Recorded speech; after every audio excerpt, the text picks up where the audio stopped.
నమస్తే. Welcome to moon walk physiotherapy rehabilitation and research institute. మా rehab location వచ్చి Koritepadu main రోడ్లో ఉంటుందండి, గుంటూరు 2.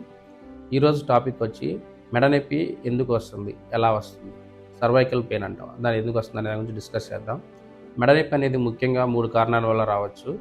మొదటిది మెకానికల్ ఇంజురీస్ వల్ల రావచ్చు, ఇంకోటి సర్వైకల్ నర్వ్ కంప్రెషన్స్ వల్ల రావచ్చు, మూడోది సర్వైకల్ వర్టిబ్రా కానీ స్పైనల్ కార్డ్ డ్యామేజ్ జరగడం వల్ల కూడా రావచ్చు.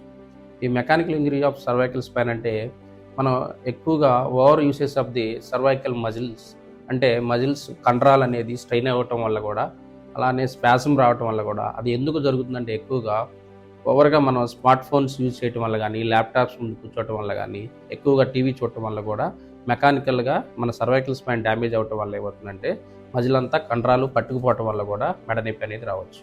రెండోది సర్వైకల్ నర్వ్ కంప్రెషన్స్, అంటే సర్వైకల్ రాడిక్లోపతి అంటే సర్వైకల్ డిస్క్ బల్జ్ కానీ, అంటే రాడిక్లోపతి అంటే నర్వ్ కంప్రెషన్ ఎక్కువ, వెన్నుపూస సర్వైకల్ వెర్టిబ్రాలు అరిగిదల ఎక్కువ వచ్చటం వల్ల నర్వ్ కంప్రెషన్ జరగటం వల్ల కూడా మెడ నొప్పి అనేది రావచ్చు.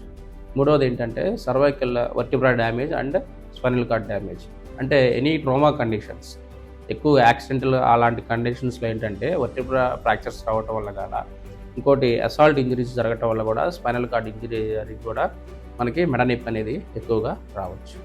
తర్వాత దీనికి ఎలాంటి జాగ్రత్తలు తీసుకోవాలనేది, మెడ నొప్పి వచ్చిన వాళ్ళకి ఫిజియోథెరపీ బాగా హెల్ప్ అవుతుందండి. అది ఎలా విధంగా అంటే టూ టైప్స్ ఆఫ్ ఫిజియోథెరపీ పేషెంట్కి బాగా ఉపయోగపడుతుంది.